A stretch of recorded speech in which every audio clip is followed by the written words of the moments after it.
Council. If you'll silence your electronic devices, and then please join me for the flag salute. I pledge allegiance to the flag of the United States of America and to the republic for which it stands, one nation, under God, indivisible, with liberty and justice for all. Thank you. Can we get a roll call? Councilmember Diaz. Here. Councilmember Stevens. Here. Mayor Pro Tem Trent. Here. Mayor Johnson. Here. And for tonight's meeting, we have a couple of presentations. The first being our annual Measure E report presented by the Measure E Committee Chair, Sue Long. Almost said Mayor. Got that. Good evening. So you guys all have this in your packet prepared by your outstanding finance director, Aaron, who always does a great job. So I'm not going to read this to you because obviously you can all read. But I do want to hit some of the highlights just because we have people maybe listening at home and in the audience who don't have the packet. So Measure E is a 0.75% sales tax measure that was approved by the voters in 2016. And the greatest thing about this tax is that no one can steal it. It goes directly to Fortuna. The state cannot take it. No other entity can take it because it is strictly for Fortuna. So that will sunset in 2033. The committee consists of myself, Sue Long, Don Ingram, Danette DeMello, Martin Morris, Chris Kitna, and Tina Taylor. A couple of those people, Tina and Don, have been on the committee since the inception, and they were instrumental in helping get Measure E passed way back in the beginning. The sales tax that we pay in Fortuna is 9.5%, but 6% of that goes to the state. So even though it may seem like a lot of money coming in, Fortuna doesn't get all of that. So 6% to the state, 1.75 to the county, and then 1.75 to the city of Fortuna. During the fiscal year of 24-25, Measure E provided $1,916,924 to the city for Measure E positions, Measure E projects, and the general fund deficit to balance the budget. So, I'm just skipping over lots of this stuff. For the 24-25 expenditures for Measure E, $422,000 went to Parks and Recs, 20%. $1,102,000 went to the police department, that was 51%.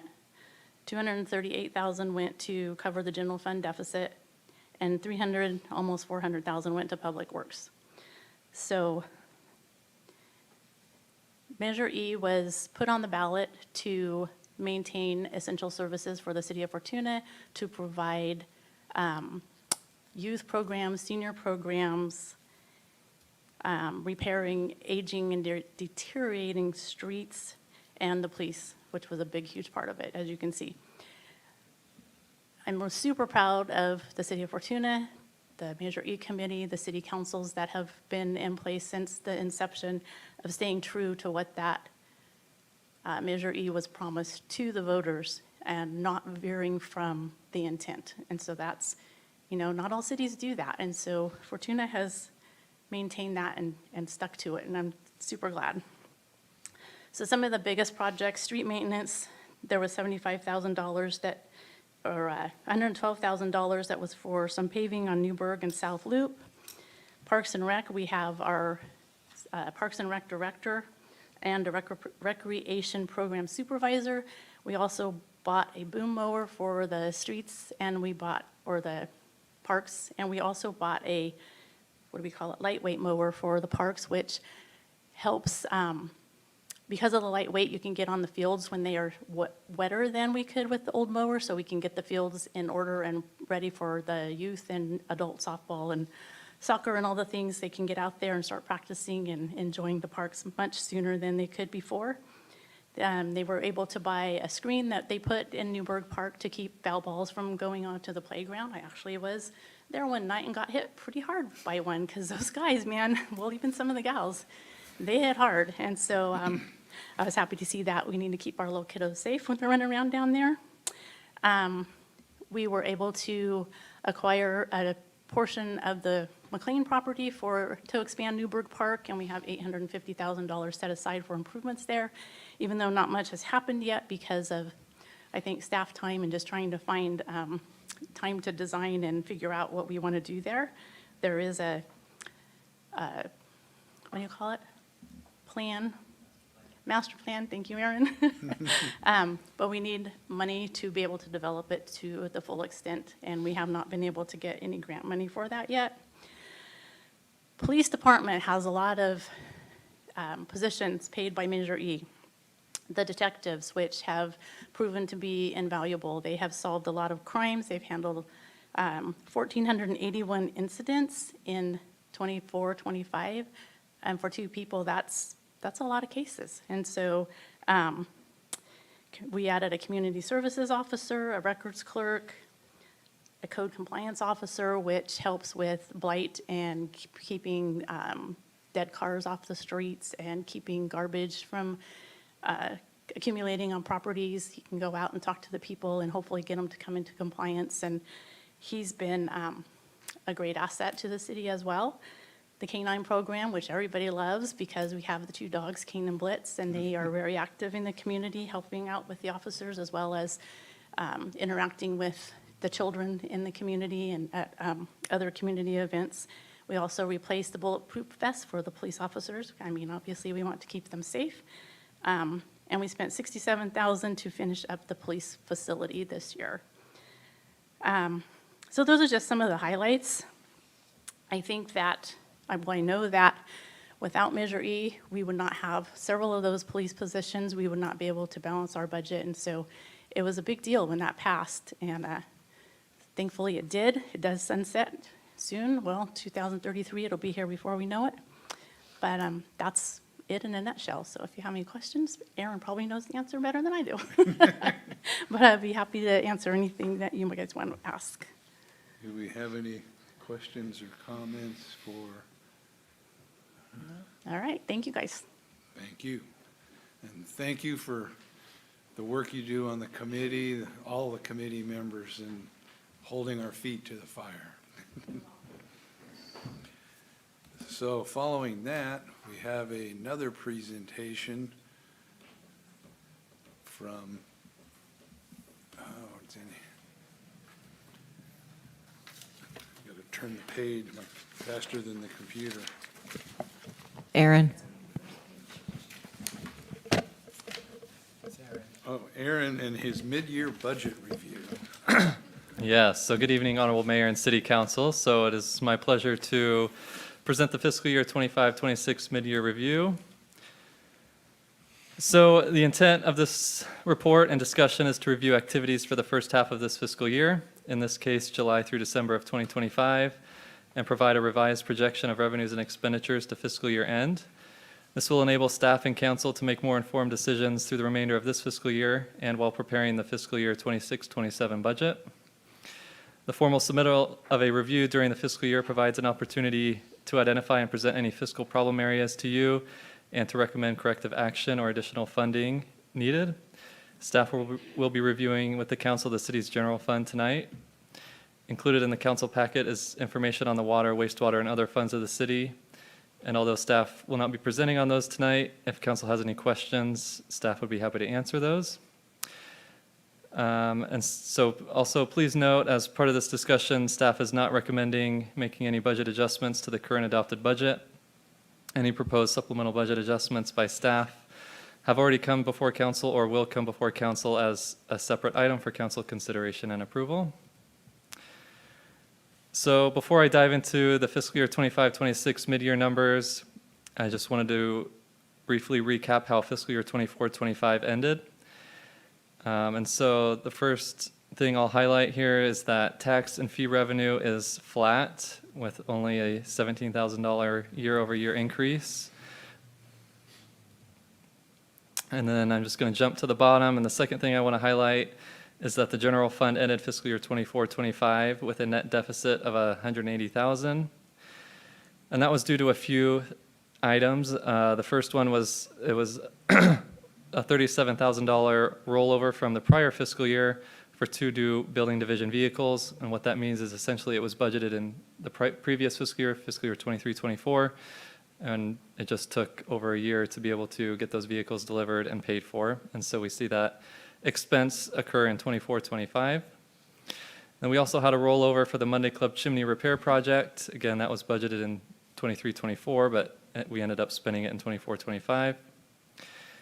And then the third item was $112,000 for the City Hall remodel project. That was approved by a supplemental budget request by council in August of 2024, intended to come from general fund reserves. And so this is really to say that the general fund deficit was somewhat anticipated due to these 3 items. And if we were to take those 3 items out, the general fund had a surplus of $60,000. So now getting into the current fiscal year 25-26, property tax and property tax in lieu revenue primarily come in 2 to 3 installments, typically in January and one at the end of June, and is received from the county through property tax distributions. We've yet to receive our first installment from the county, but based on last year's actual receipts, we are estimating slightly higher revenue than originally budgeted. Additionally, staff have recently met with HDL about the city's property tax and are estimating a 3.5% increase for fiscal year 26-27. On the other hand, the city's largest revenue category, sales tax, is trending down. We also met with HDL regarding the city's sales tax, and they revised their projections for both this fiscal year and next fiscal year, and I'll touch more on that on the next slide. And then I also wanted to note that under the other category, investment revenue is exceeding expectations and historical trends, and we revised our projection for and added an additional $50,000 for investment revenue.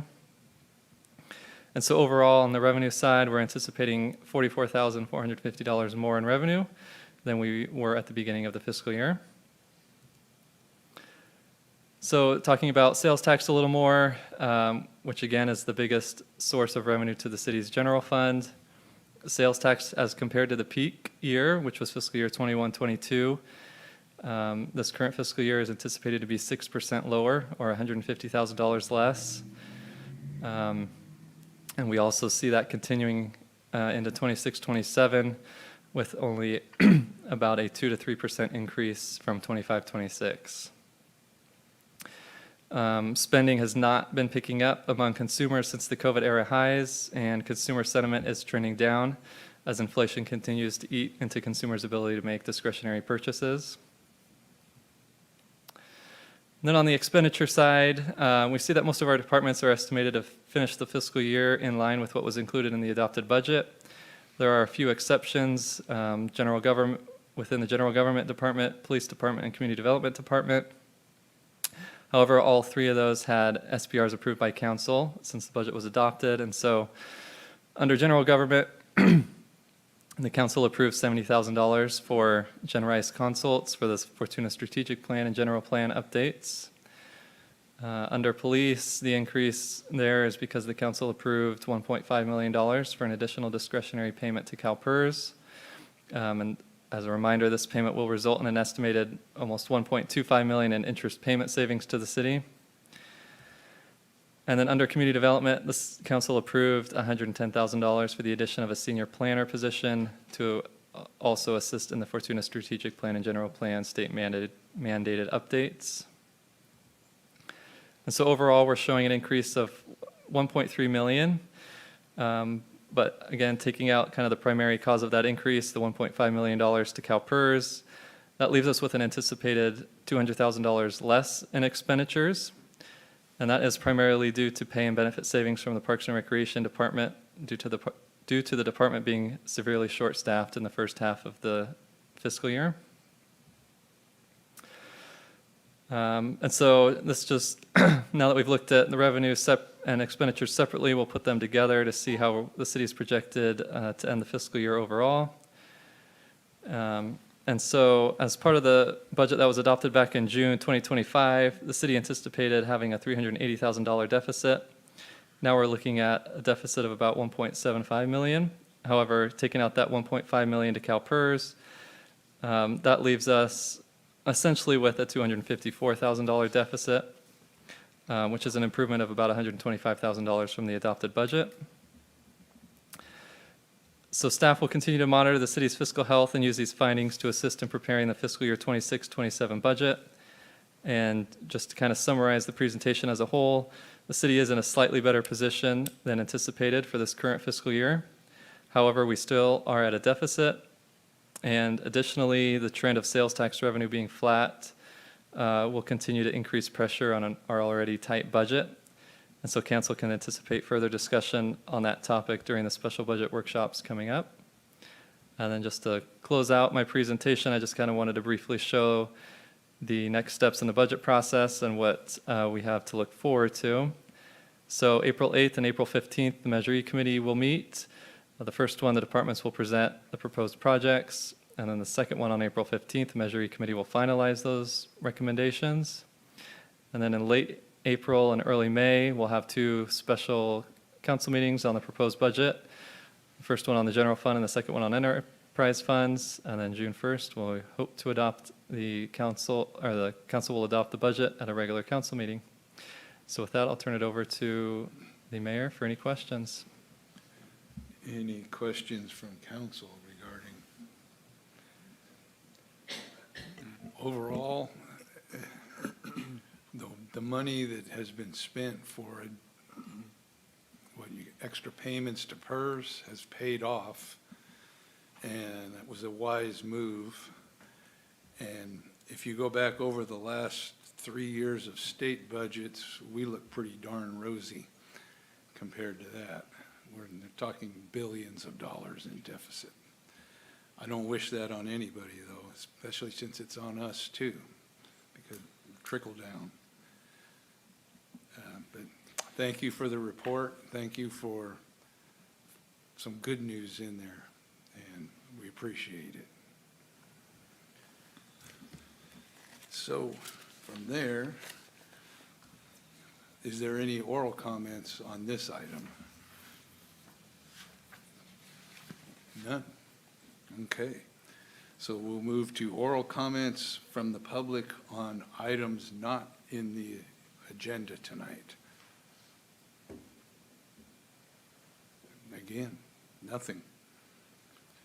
So we'll move to the consent calendar, and we've got 6 items: city council minutes from 1/20/26, special meeting, and the special meeting following, the special meeting on the 20th, report of disbursements, revised Measure E Committee bylaws, and the meeting date schedules, review mayor's recommendation for appointees to Historical and Parks Commission, authorize the city manager to negotiate professional services contracts with GHD, SHN, Ontiveros, Whitchurch, and Shobi Engineering for on-call services, and approval of EV charging station MOU and lease agreement with Redwood Coast Energy Authority, and an easement for PG&E.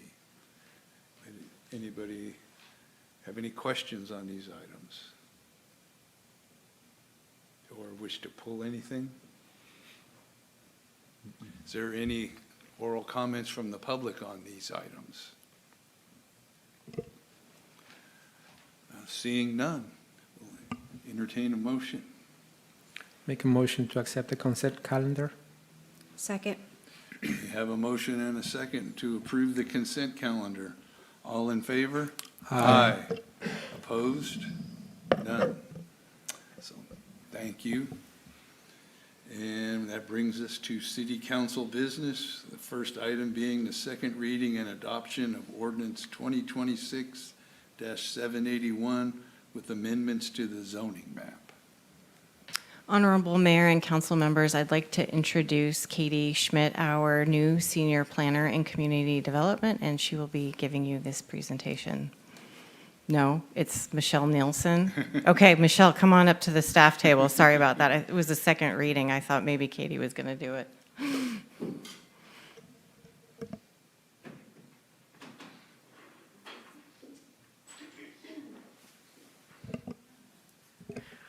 So just briefly, this is, your council had the first reading, had public hearing and first reading for this ordinance at the special meeting on January 20th. And this is an ordinance that is proposed that implements changes to the zoning map to implement the Mill District specific plan for consistency, and then for a few areas outside the Mill District specific plan, but there was inclusion of those areas to make land use changes, and these that are outside those as part of that. So that was all contemplated as part of those adoption of specific plan last year, along that also there was an adoption of the land use element amendments that was all done, and so these are zoning changes that implement those changes. I did make a presentation at the last meeting. I can walk through those slides if the council is interested, but I'd be happy to entertain any questions there may be. Any questions on this item? Question. Well, we'll open the public hearing and receive public comment. If anyone would like to comment on this, it's a time for that. Seeing none, we will close the public hearing. And I don't see any questions from the council, so we will have a motion. Make a motion to hold second reading and adopt ordinance 2026-781, read by title only. Second. So we have a motion and a second to hold second reading and adopt ordinance and read by title only. A roll call vote. Ordinance 2026-781, an ordinance of the City Council of the City of Fortuna certifying compliance with the California Environmental Quality Act and amending Section 17.302.030 of the Municipal Code zoning map to implement general plan land use amendments and the Mill District specific plan. Councilmember Diaz? Yes. Councilmember Stevens? Yes. Mayor Pro Tem Trent? Yes. Mayor Johnson? Yes. So that brings us to item B, public hearing for consideration of approval of permanent local housing allocation joint participation agreement with the county for full delegation of Fortuna's 2022 and 2023 allocation of PLHA funds. Honorable Mayor and council members, let me reintroduce our new senior planner, Katie Schmidt. Katie Schmidt, this is her first time presenting, so please be kind to the city council. She's got this covered with the planning commission, but take it away, Katie. Honorable Mayor and Council, I don't actually have a presentation. I'm just going to give you an overview of our. Is your microphone Your on? microphone. Give you an overview of the staff report that was included in your agenda. We are going over the permanent local housing allocation. On December 29th, 2023, the California Department of Housing and Community Development announced the 2024 Permanent Local Housing Allocation Program Local Government Formula Component Notice of Funding Availability for approximately $320 million in calendar years 2021, 2022, and new 2023 funding. The city of Fortuna was eligible for $171,995 in 2021, $83,242 for 2022, and $66,527 for 2023. We were eligible for all 3 years of the allocation. However, we would have needed to apply for the oldest allocation prior to June 30th, 2025, which unfortunately we did not do, so we did not receive that $171,995. We do still have the remaining allocations for a total of $149,769. As part of that program, cities or jurisdictions are required to develop and implement a 5-year housing assistance plan, which we just simply do not have the staff to maintain and implement a program of that magnitude. So we are going to partner with the county and delegate the full allocation to the County of Humboldt, who will submit an application on our behalf and utilize the funds to serve Fortuna residents through their Housing Forward Humboldt program. And they have determined they will be using the funds for their first-time homebuyers program. The last 2 recipients of that program were located in Lolita and Scotia, so other Eel River Valley residents. So that's exciting news that we'll have the trifecta of helping families purchase their first home. And you have before you to vote the resolution of the City Council of the City of Fortuna authorizing an agreement between the County of Humboldt and the City of Fortuna for joint participation in the Permanent Local Housing Allocation Funding Program for fiscal years 2021 to 2023, and to delegate to the County of Humboldt as the administering local government for the program. So I have the staff report in front of me if anybody has any questions. Any questions on this item? So are we going to be in part of that as far as letting our residents know, or are they going to handle advertising and solicitation? We can both handle advertising. Once the joint agreement is signed, then the county will take over the application process, and they'll be responsible for applying for the funding and doing all of the follow-up reporting, as well as implementing the program. But we can certainly let folks know that it's available and open to City of Fortuna residents. This may be a popular thing. Yes. It may be. And they will have a point man for us to point people to? Yes, yes, they do have, they have a really nice, robust page on their website for their various housing programs. They have quite a few. So I'm really happy that we're able to partner with them, and that they have the staff that can handle it. Great, thank you. I think it's wise use. We will open public hearing on this item now, if anyone would like to comment on this. And again, I don't see any. So we'll close the public hearing and we'll look for a motion. I'll make a motion to adopt Resolution 2026-02 and read by title only. Second.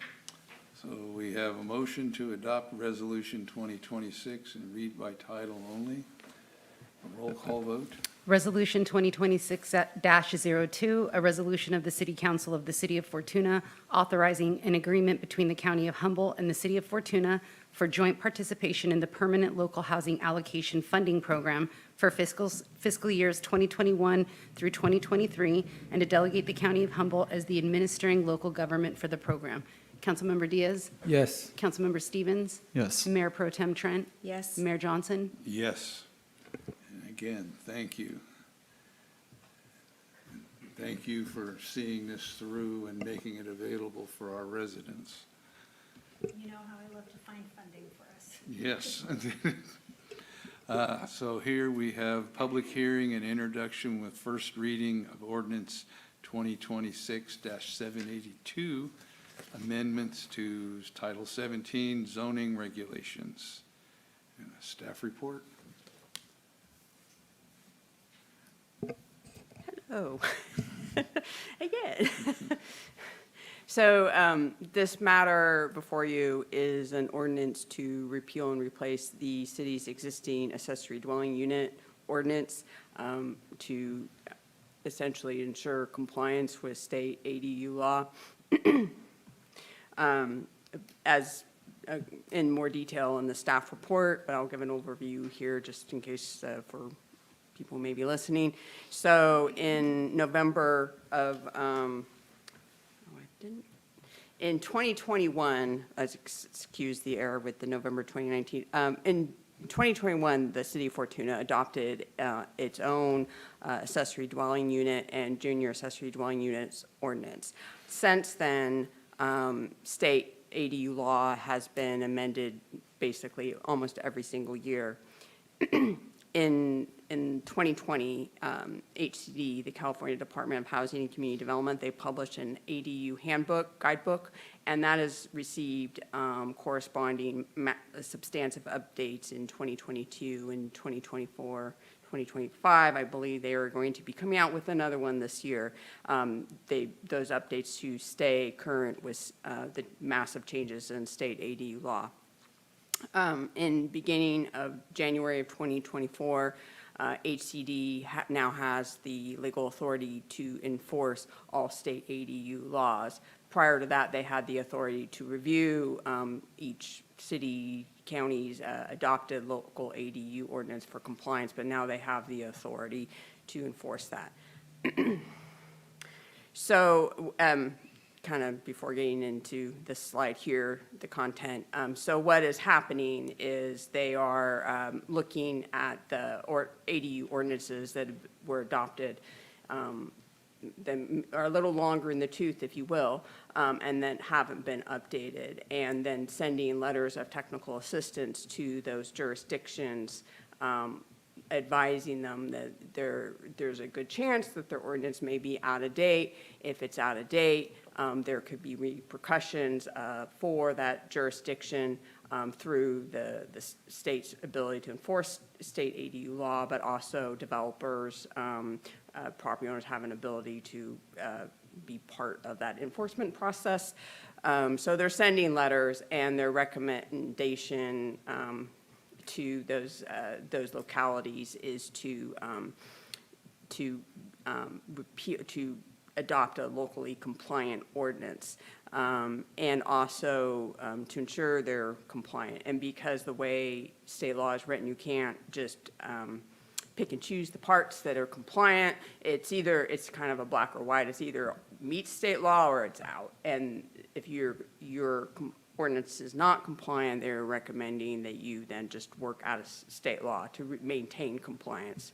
So the city's regulations, they were adopted in 2021, but currently, given they haven't been updated, as this is the case for many jurisdictions, they're currently out of compliance for state law. So, they're advising the cities with these out-of-date ordinances that they're considered null and void, and the reason to adopt updated ones, in this case, very streamlined ordinance that just directly references state law, is to avoid confusion for property owners and applicants who may be relying on outdated ordinances, and then to avoid improper denial or delay of ADU or development applications, because there's requirements for ministerial review and streamlining of those applications. So we're just going to walk through the red line edits, the ones that there, as you probably saw in your packet, the part of the red line edits is to strike all of the existing ADU city regulations and to replace it with this very abbreviated but compliant, what would be compliant with state law, so that folks, when they look up, the city's regulations to develop these in terms of the zoning, they were pointed to the California Government Code and the sections where it's chaptered, and that the language, for another client who did actually receive one of those letters from HCD, we proposed this approach to advise HCD that that's what we were looking at, and they said that would be satisfactory. So we're recommending it here. So very to the point. As far as short-term rentals, and there's some further discussion in the staff report about this, because to avoid confusion with the term of that a short-term rental can be rented, it is proposed to change the definition of dwelling unit in the short-term rentals to remove the references to accessory dwelling units and to replace that with second residential dwelling units that meets the definition. But actually, in fact, right now, the way the city short-term ordinance is written, the term for doing a short-term rental, it does not actually conflict with state ADU law. So you won't have someone who has a permitted short-term rental in the city. The term for that is it was not more than 30 days, which is, conforms with the state rental terms for ADUs and junior accessory dwelling units, which is 30 days or more than 30 days. So there's not actually a conflict with folks who may have an existing short-term rental. But this is to ensure it's very clear and to provide that distinction that accessory dwelling units and junior accessory dwelling units are not to be used as short-term rentals. So going back to definition, so before there were all these massive changes in state ADU law, there was second residential dwellings, those were a thing, and the city, imagine, has a number of those that have been permitted. They're treated there as, in a way, a non-conforming accessory dwelling unit, but they're permitted. They could be used as an accessory dwelling unit, or they could be used as a short-term rental, but this definition is intended to provide the distinction of those that were constructed and installed prior to January of 2027, and that has not been permitted as an accessory dwelling unit. That those could continue, they can be a different class, someone could potentially use it as a short-term rental. And then the other change is there's a section in the municipal code, just for readers, that just has a general listing of all of the government code that applies to cities, and it's just to update it so it goes to the correct chapter. A couple years ago, they made some massive changes to where all the ADU law is chaptered, so to make sure that is correct, because I've actually seen letters from HCD to cities where they got dinged when they were suggested that they make those corrections. So in terms of CEQA, there is actually now a statutory exemption for cities and counties when they are adopting ordinances that implement accessory dwelling unit and junior accessory dwelling unit law.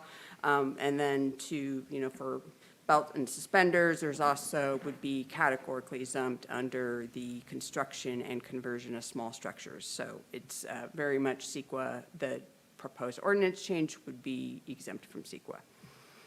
In terms of noticing, tonight's hearing was noticed in the January 22nd edition of the North Coast Journal. The Planning Commission was also noticed on January 1st edition of the Journal. And then notices were also posted at City Hall and on the city website, and similarly for the Planning Commission. At the Planning Commission hearing, it was duly noticed. The commission did not receive any public or written comments on the proposed changes. They did not recommend any modifications to the proposed ordinance changes, and they voted unanimously to adopt the resolution that recommends your council approve the proposed ordinance. And so the findings, which staff believes these can all be made, that the amendments are in compliance with the California Environmental Quality Act. The proposed amendments are in the public interest, consistent with the general plan, and they're consistent with other provisions in the zoning regulations and in the municipal code. And so it's our recommendation, open the public hearing and consider address, and happy to answer any questions there may be. Thank you. Thank you. Is there any questions for? Yeah, I'm curious, do you or Katie happen to know how many ADU permits were issued last year, or how many may have been built? In the last year, I would hazard a guess, roughly 5 to 10. I would say we're probably at 20 or so since the ordinance has been adopted. Some of those are new construction built in tandem with single-family residences, and then others are additions to existing developed parcels. So we've got a pretty healthy mix of both. Okay. Any other? Well, I got a couple that, having dealt with some transportation and transit funding and things such as that, and I had thought I'd seen a lot of acronyms, but I think HCD's playing catch-up here. But a couple of the things that stand out to me that make me kind of wonder what's happening is, first, the whole idea of a junior ADU and an ADU. And it's junior ADU, the first thing that comes to mind is an ADU attached to an ADU. But I'm not sure that's exactly what's. Through the chair, a junior accessory dwelling unit is created by carving out space within an existing residence. There's a square footage, a cap, I believe it's cannot exceed 500 square feet. Junior accessory dwelling units, it is possible for the sanitation facilities, the bathroom, so it's the sink, toilet, and a shower or bathtub, to be shared with the primary residence, which is not a provision for, that's what makes it unique from the other types of accessory dwelling units. Okay, so it's not standalone, it's part of the dwelling, perhaps has a separate entrance and maybe a lockable door to partition it from the rest of the house, and that is the reason for saying that if it is part of the primary structure, owner occupancy will be required. It's, so in owner occupancy of either the junior accessory dwelling unit or the primary is required when there's shared bathroom facilities. Last year, they amended state law again, that if a junior accessory dwelling unit has its own sanitation facilities within the unit, then it could be, there's not an owner occupancy requirement for that unit, or the primary unit. Okay, well, thank you.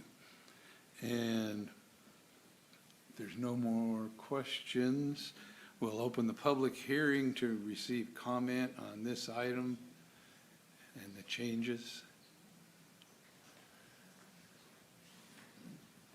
I'm Orville Garrison. I'm a resident of Fortuna. And I realize I understand what you're addressing here this evening is an attempt to make the local Fortuna ordinance align and be consistent with state mandates regarding ADUs. And that's the basic goal of your action, but I think it needs to be expressed publicly, and not just here, but elsewhere in the state. Many of us who've been California residents for a very long time have been in support of the concept of ADUs, primarily thinking that it was going to provide an opportunity for additional housing for people who could not find housing or who could not afford housing. It was a new option that was going to be an avenue of increased housing for people in need. What we're discovering, some of us who are in the situation of meeting with people who are either homeless or home deficient, and my wife, Katie Garrison, who is the director of the local Fortuna St. Joseph Food Pantry, and I, who work there as a volunteer, are discovering when we have conversations with people about housing, often they're asking us, do we know about any affordable housing here in the Fortuna area? And one of the things that we are hearing again and again from these people, and I suspect this is going on not just in Fortuna, but in Humboldt County and throughout the state, is that just because we now have the recognition of ADUs as a kind of housing that is now going to be and is now more available, it does not mean at all that ADU housing is in any way affordable. What we're hearing from people is that the ADU housing that is out there and available is all fine and well constructed, but it's not affordable.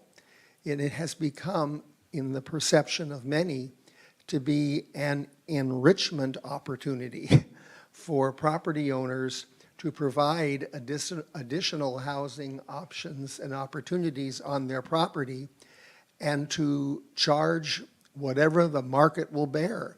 And so when we're hearing from people about what an ADU on a monthly basis is costing them or would cost them, it kind of brings a kind of a sobering shame to the whole concept of ADU, because in so many cases, we feel, from what we're hearing from people on the streets, it's not really providing an opportunity for people without housing to have housing. It's just providing an opportunity for people who now have an easier time to build ADUs to enrich themselves by charging rather high rental rates for those ADUs. Now, I know that's not your issue tonight. Your issue tonight is to bring your ordinance in conformance with state mandates. But while we do this, I think we need to keep in the back of our minds that the noble goal many of us thought that ADUs was going to finally achieve is not exactly there yet. And as I said earlier, I suspect this is going on throughout the state, not just in Fortuna or Humboldt County. Anyway, thank you for this opportunity to express this point of view about the whole concept of ADUs. And thank you for your comments. Is there any other public comment on this item? Well, we will look at aligning our ordinance with state's housing law. So, thank you. And at this time, if there's no other public comment, we'll entertain a motion. I make a motion to introduce and hold first reading of ordinance 2026-782 and read by title only, and continue the public hearing to the City Council's next regular meeting for the second reading and adoption. Second.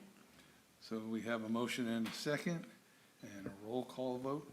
Ordinance 2026-782, an ordinance of the City Council of the City of Fortuna certifying compliance with the California Environmental Quality Act and amending Title 17, the zoning regulations of the Fortuna Municipal Code to comply with state law for accessory dwelling units and junior accessory dwelling units. Councilmember Diaz, Yes. Councilmember Stevens, Yes. Mayor Pro Tem Trent, Yes. Mayor Johnson. Yes. So thank you. And at this time, we have come to Fortuna Transit Operations Alternatives. Honorable Mayor and council members, I'd like to introduce the Director of Parks and Rec, Kaylin Stainbrook, and she will be providing a staff report for you this evening. Thank you. Thank you, Honorable Mayor and Council. So I'm here to speak on Fortuna Transit. And for those of you who don't know, Fortuna Transit has technically two services that provide for Fortuna. The first one, of course, is Fortuna Transit. So that's operated through my department, Fortuna Parks and Recreation, provides curb-to-curb transportation within the city limits. We provide service to seniors who are 50 and older and disabled individuals. We have a monthly Eureka trip for shopping and a weekly Eureka trip for medical appointments, and that is sponsored by Measure E, so thank you. Our current fare is $3 per one-way ride or $30 for a 15-ride punch card, and it's funded by our local transportation fund, which is LTF. LTF is a key component of the Transportation Development Act, or TDA, and the TDA provides funding to be allocated to transit and non-transit related purposes that comply with regional transportation plans. LTF is a statewide general sales tax, and in order to be eligible to receive LTF, transit organizations such as Fortuna Transit is required to recover at least 10% of their operating costs, and that is called or referred to commonly as fare box ratio. The second transit system that services Fortuna is Redwood Transit System, and that's operated by Humboldt Transit Authority, or HTA. It provides fixed routes throughout Humboldt County, including a combined northbound and southbound 25 stops in Fortuna. However, per HTA, approximately 14 stops will likely be eliminated within the next 2 years due to low demand, and that would impact approximately 25 of their riders per day. They are open to the general public. Their standard fare is $2 per ride, and they are funded by City of Fortuna's LTF funds by approximately $200,000 per year. Currently, Fortuna Transit's fleet consists of 3 gas-fueled vehicles. One is a 2015 12-passenger bus that is technically out of service at this moment because their manufacturer is out of business. We have a 2011 bus as well that requires a Class B license to drive. It has a defective defective seat, and we also have not been able to find a replacement. And lastly, we have a newer, compared to the rest of the fleet, van that is almost to 51,000 miles driven. Per the Federal Transit Administration's useful life guidelines, a typical lifespan is approximately 10 years or 100,000 miles. And as you can see, at least two of them are close to the end of their lifespan. Fortuna Transit's team currently consists of me, the director, as the division head. There is not a dedicated supervisor. There are 2 part-time transit dispatchers / office assistants. There's 1 full-time bus driver and 3 part-time bus drivers. We have had difficulty attracting and retaining Class B candidates. So back to that fare box concept. As said, we have to recover approximately 10% of our operations, and I have a table here that explains over the last couple of fiscal years what that looked like.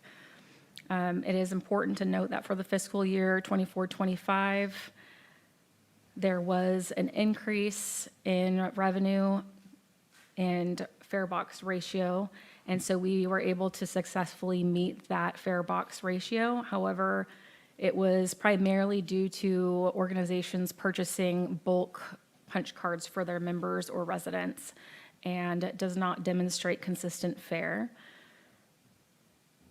That being said, it's very possible that those punch cards are now being used for the 25-26 fiscal year. As you can see, our fare revenue is only $7,000 so far, and we're halfway through the year.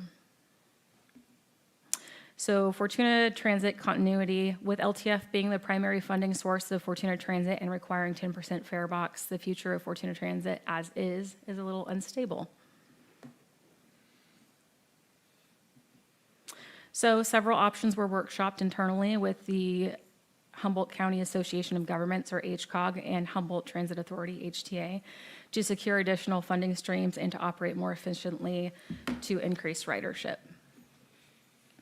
So workshopping the first question, one common option that we circled back to often was opening up service to same-day general public service, meaning they wouldn't be able to schedule in advance. They would only be able to schedule day of. So this means we would no longer be serving just the seniors and disabled individuals. We would be supporting connectivity with the Humboldt-wide transit streams, and we would be becoming eligible for several funding streams. The second question, how can we operate more efficiently and increase ridership? What we came up with was collaborating with HTA in order to use the RideCo application, which is a scheduling app that is supposed to help increase the ridership considering the stops, times, and seat capacity. And it also has the ability to give advanced scheduling priority to seniors and individuals with disabilities. We also discussed having a call center that could assist with the call volume due to opening to the general public, a full-time transit supervisor so that they can have dedicated focus for marketing, training, planning, reporting, auditing, et cetera, and to update our fleet, reduce the number of mechanical issues and interruptions in service, and while doing so, looking at purchasing Class C vans so that we can have a broader pool of drivers and eliminate the Class B random testing requirement that impacts our driving schedule and other staff time to facilitate. So here's a list of all the proposed operational changes combined. So if we were to open up to same-day public, HCOG in collaboration with HTA intends to reallocate some STA funding for Fortuna Transit.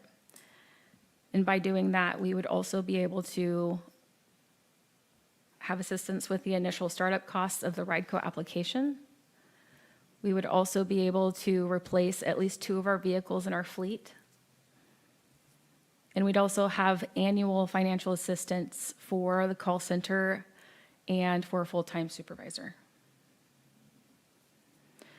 So option A that we're presenting tonight is status quo, which is to leave the operations as is, meaning we don't open up to public. The director remains the primary supervisor with limited capacity. There's no scheduling app and will continue paper scheduling. No assistance from a call center. We already evaluated that. If we were to stay status quo, it's not cost effective to have a call center. And no assistance with a new fleet. So we would keep our existing fleet and ride it out as long as we can. So the general fund impact with this option is that in 27-28, the general fund support of transit operations would start increasing by 20 to 30,000 annually due to closed-ended funding sources. We'd have limited supervisor capacity for growth, long-term planning, protocol development, et cetera, and it does not support connectivity with RTS and HTA. Option B, which is our recommendation, is to recruit for a transit supervisor and to reevaluate in fiscal year 27-28, excuse me. Key points are to open up to the public. We would eliminate one part-time position for dispatching and replace it with one full-time salaried transit supervisor position. We'd implement that application, implement the call center, and then we would reevaluate the program and our progress at the end of fiscal year 27-28. The general fund would be impacted by approximately $35,000 annually. Excuse me. However, that's not forecasted to have an impact until fiscal year 28-29, which is why we're saying let's reevaluate at the end of 27-28. It's also important to note that the general public funding sources may also be located, identified. The Measure Measure O is another option. However, we have to pursue it on an annual basis, so it's not guaranteed, but if we were able to secure that, then that would be very helpful. The operational and community impact for this option is that we would have a dedicated transit supervisor to focus on all the marketing and growth of the program. We would have an efficient scheduling system to reduce the number of calls to the office and increase ridership, and the reduced number of calls will result in a reduced cost of the call center, and we would support and improve connectivity with RTS's fixed route. Option C is to explore outsourcing transit service to another agency such as HTA and report the findings to City Council. This would have no impact to the general fund, and transit operations and assets would no longer be under control or ownership of the city, so there would be unknown service changes. And lastly, option D is to close transit service entirely. No impact to the general fund. However, we would continue, RTS would continue its reduced bus stop fixed route, costing the city $200,000 per year. And we would refer existing riders to other agencies that could support their transportation needs. So in case you're curious, the first two options are what I think in general everyone would want to see considered. The first one there is our option A, status quo, and then the second one is option B, and this is a 5-year forecast that the finance director helped prepare. As you can see, the bottom right corner of each column or each section for fiscal year 30-31 shows you what the deficit to the general fund looks like after 5 years. So at a glance, we have all 4 of our options, and I'm happy to answer any questions.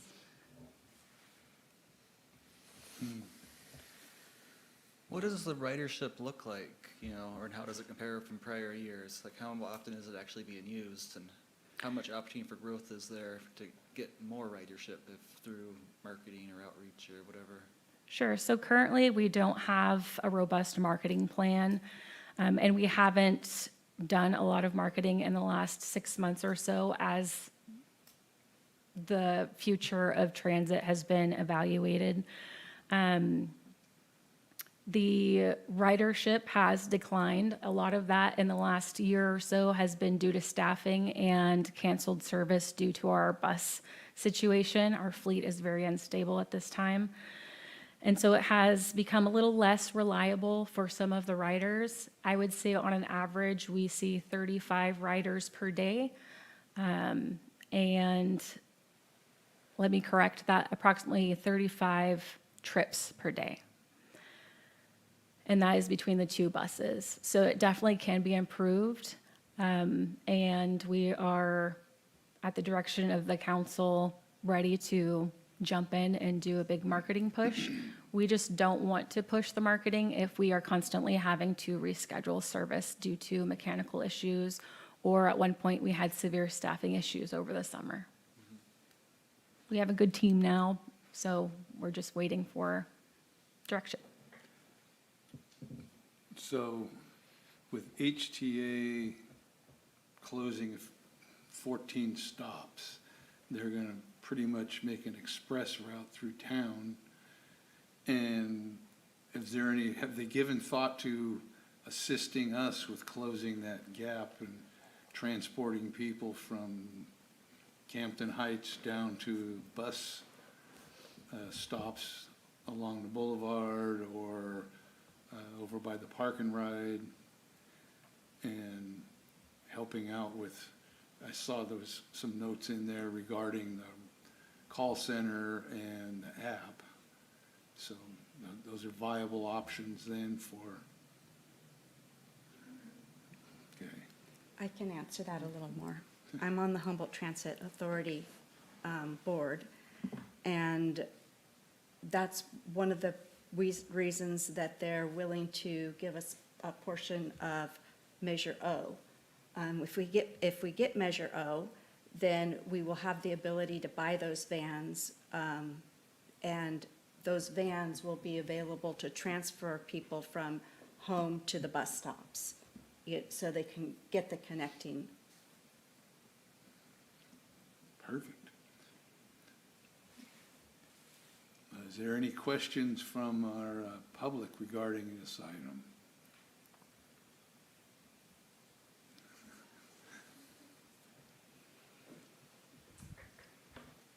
Hello, I'm Katie Garrison.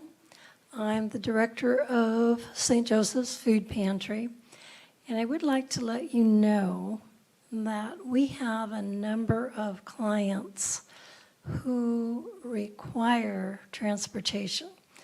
We have people who do carpool. We're open on Monday and Wednesday mornings. And one other thing I'd like to address is that we have a larger than normal senior population who have difficulties sometimes driving. So I would like to see possibly option B being used so that it would be open to a larger age group. But I do know that people do use the public transportation, so I'd like you to consider option B. Thank you. Any other public comment on this item? Any other council questions? The only other question or comment that I have is I would like to take a look at that app and see how useful and user-friendly it is for our senior population to make sure that they have proper access. Just because if we are going to be targeting or being that as our main target and continue to support that population, that they have the means to make sure that they are able to schedule those trips as well. I think it would be a great idea for us to do some sort of orientation with our riders, but I also would like to just express that we would not stop call service, phone service for our seniors. They would still be able to call in advance and we would assist them. We would just have a desktop version of the app so that we can plug it in and the drivers could see their schedule. Perfect, thank you. Any other? Yes. I was just going to say that they can still call in because there are a lot of seniors that don't even have a cell phone or anything. So this, I think there is no other option but B. I feel this is the best option for us. It will give us the money that we need, the funding that we need to get the buses that we need, and opening it up to the public gives us more opportunity for grants and more people can use this app. I've looked into this a lot. I've had a lot of conversations with Greg from Humboldt Transit and with the transit here, and I strongly feel that we should try option B. Is there any comments from Aaron or? I'll just add that myself and Aaron have been working side by side with Kaylin. So we're very much in support of option B because it allows the city to leverage additional dollars that the city currently doesn't have access to. And if we don't bring those dollars in, there aren't dollars to replace the aging fleet. So I would also recommend option B, which is why it's in the staff report that way. This is actually a very important service for our seniors. And it will be nice to be able to open it up to a little bit, be able to have more transportation within the city. Yeah, I think it's going to be necessary because you've got those people that are pretty far away from what are going to be the only open transits. How about our hours of service aligning with HTA's hours of service for picking up those out of range passengers? So we would continue to just have service Monday through Friday until 4 o'clock, where I think the last pickup is 3:45. HTA does have service on Saturdays. They do not have service on Sundays. And when I spoke with HTA, they did not expect us to operate on Saturdays. And what's the first pickup time in the morning on their schedule through town? I can look into that. I don't recall off the top of my head. Ours is 8:30. I think they have one pickup time before that. Yeah, I think it's like 7:30 or something. I'm not positive either. With the goal of opening it up beyond seniors, would there be any restrictions for kids using it? Or would that be an option as well? I think we would probably consult with HTA and see what their current policies are on minors if you're speaking regarding minors unattended by an I'm adult. just kind of imagining, there seem to be a few gaps in like bus service for the schools that, it might be nice to be able to bill if that's an option. I think that should definitely be considered. Well, I think in our discussion, we've all come, I haven't weighed in yet, but I'm also in favor of B, option B. And I think that's all the rest of us are. So I believe you should have direction now to move forward with option B. Mayor, may we please have a motion? Okay? I'll make a motion to authorize option B for city staff to begin the process of open same-day transit services to the general public, open recruitment for a full-time salaried transit supervisor, approve RIDE-Co application services and call center contract, and request staff report back with progress in fiscal year 27-28. Second. And we have a motion and a second. Councilmember Diaz? Yes. Councilmember Stevens? Yes. Mayor Pro Tem Trent? Yes. Mayor Johnson? Yes. All right.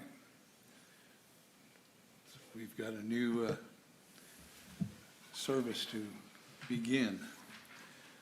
So that brings us to our city manager's report. Thank you, Honorable Mayor and council members. As you recall, your city council did allocate funds for polling services to poll a sales tax measure for this November's election. Today we reviewed, myself and our finance director reviewed the draft sales tax measure ballot language, much of which is based on the successful Measure E ballot language, and also questions that will be tested with voters beginning around February 23rd. And just as a reminder, polling is intended to gauge the sentiment of voters and measure the likelihood of a sales tax measure passing. You will have those polling results at your city council meeting on April 6th. I spoke with Cal Cities today about amendments to SB 1383. As you'll recall, SB 1383 has a significant number of new mandates that will be on the city of Fortuna and its residents, mandatory recycling being one of those, and particularly organics recycling. And so I spoke to Cal Cities about the abundance of reporting requirements that the city has to do, including tracking the procurement of recycled paper products, creating a waiver process for commercial businesses, and quite frankly, the list goes on. And so I'm hoping that Cal Cities can help us make some amendments to the SB 1383 language that would reduce the burden on the city of Fortuna. So I'll keep in touch with Cal Cities on that front. On January 23rd, I met with staff from Recology, Eureka Arcata, Rio Del, and the County of Humboldt to discuss the cost proposals we've received around the new franchise agreement. And of course, the new franchise agreement is necessary because of SB 1383. And we will be having Chris Bell, who is one of the consultants that the city works with, develop the cost proposals on behalf of Recology, and Recology will also be paying for those cost proposals, because the cities and the county have not, what we've been provided by Recology has not been sufficient to move forward with the franchise agreement and the costs associated with the franchise agreement. So that is still in progress. Almost 2 weeks ago, I attended Cal Ed's Rural Economic Development Exchange. I made several contacts and have some follow-up meetings, one in particular with Redwood Region Rise. One item that I do need to follow up on with the County of Humboldt is private land camping, which was authorized by AB 518. There was representatives, other economic development persons at this conference. They were from the Humboldt County area, and they are interested in seeing the County of Humboldt invest in or adopt a private land camping land use ordinance, which would allow for private camping on private lands, which would be a flower in the economic development bouquet, potentially. I attended the FBID meeting on January 27th. The FBID report, the annual report, was approved, which will come to your city council at a later date. FBID also approved funding for the 2026 apple harvest and Al Gray Lighted Parade. I had the pleasure of attending the Rotary Seafood Boil, which is absolutely delicious. Everybody should go to that seafood boil. It's fantastic. As a reminder, the State of the City is this Wednesday at 11:30 a.m. at the River Lodge. And then we also, the Finance Director and the Parks and Recreation Director and myself continue to work on operational improvements at the River Lodge. And then, as always, I continue to meet with department heads, and I'd be happy to answer any questions.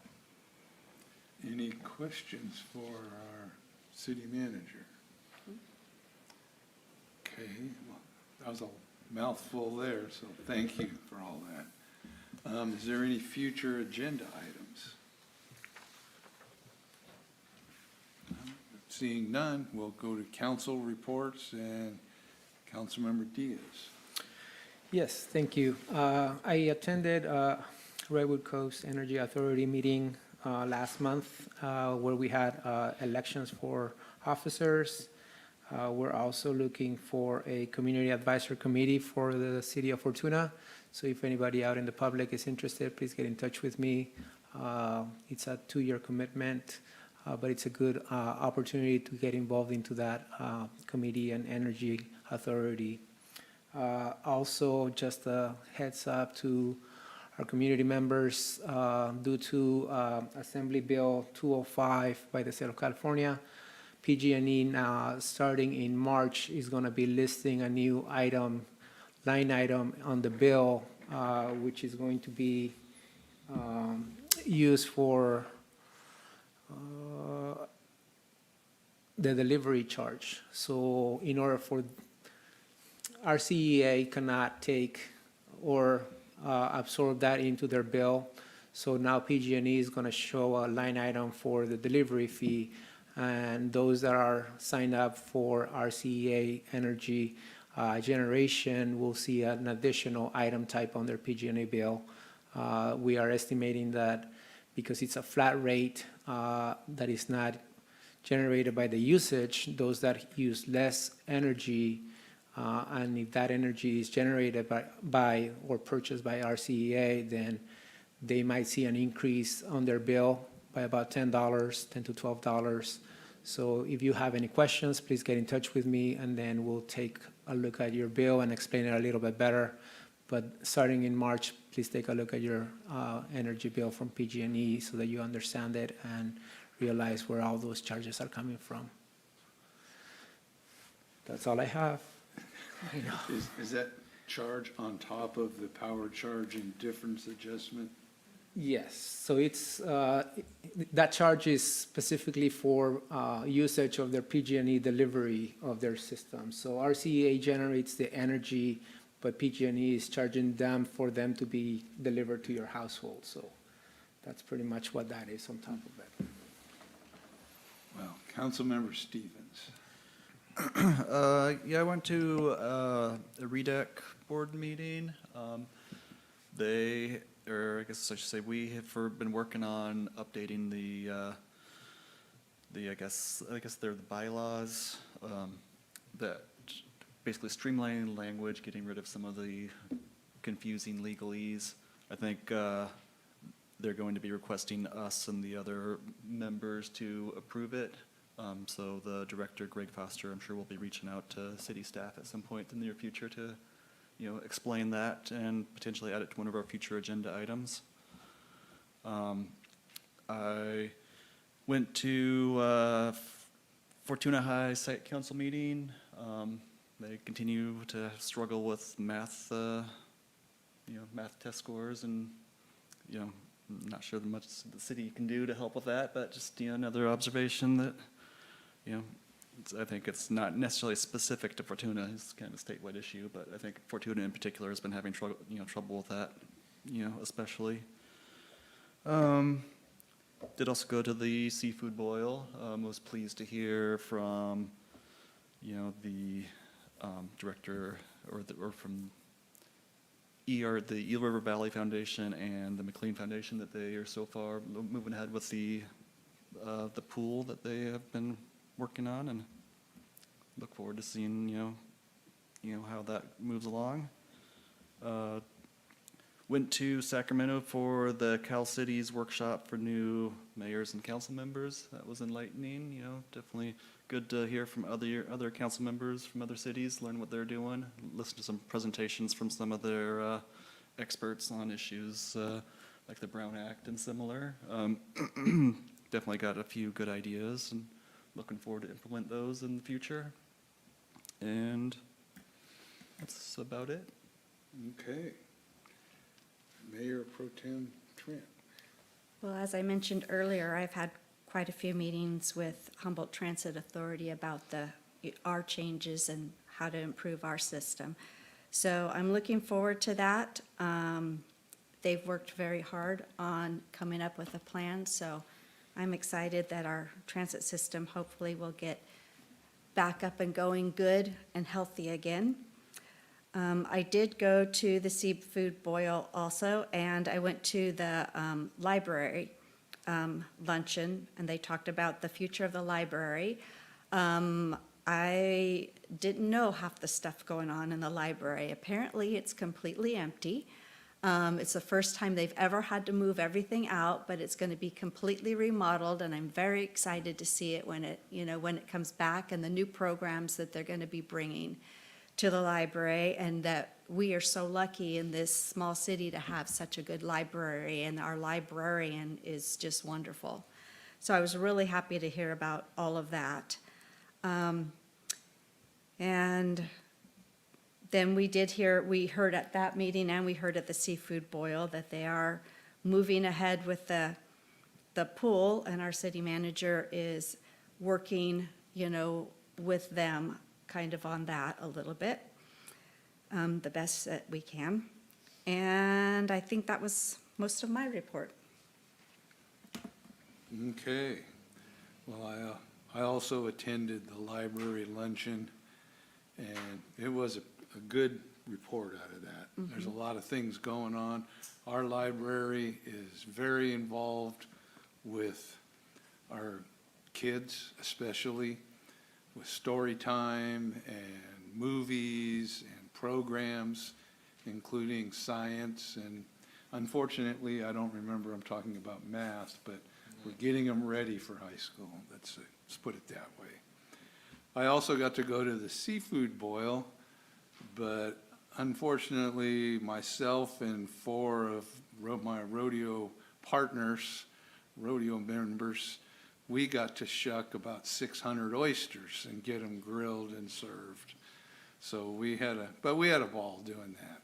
Got to talk to some of the people that we don't usually see. Then we moved inside and sliced tri-tip that we didn't get to eat, but it was good also. And we got to hear some of the presentations. And I don't remember the exact number, but I know that that evening they raised quite a bit of money for Food for People. And it will go a long ways, not just in the Eureka area, but here too. And it's a need. And this particular event got to fulfill that. So thank you to all that attended. I wanted to add something to that. I was amazed at how many backpacks full of food they sent home with kids from our local area. It's amazing that they have food for the weekends, and they do that all year long. So that was pretty impressive that that program does that, make sure that they all have food and they don't go hungry. That's right. And all of you who bought tickets to that event helped support food for our communities. So thank you. And I believe I already reported out on the last HCOG meeting where we discussed our regional housing needs analysis, allocation numbers, and the regional transportation plan. But also, we had a Transportation, Communication, and Public Works Cal Cities Policy Committee meeting. You don't want to say that fast or when you're not thinking about it, because there's a lot of words there. But we call it TCPW. And the TCPW Policy Committee meeting was 2 Thursdays ago. And we discussed what our priorities were going to be for the year, there's a lot of new members, so we talked about how the committee functions and how items get brought forward. And we are looking at protecting local revenues is a theme word throughout, no matter what policy committee you're on. Infrastructure funding and spending. We don't expect a lot from the state of California because they have a $17 billion deficit, and I don't think we're going to see a lot of trickle-down money to local cities. I think some of the housing money is dried up, some of the homeless funding is dried up. So, but we did get an education while we were there. And I'm glad to hear that the pool's moving forward. They're doing a lot of work on that.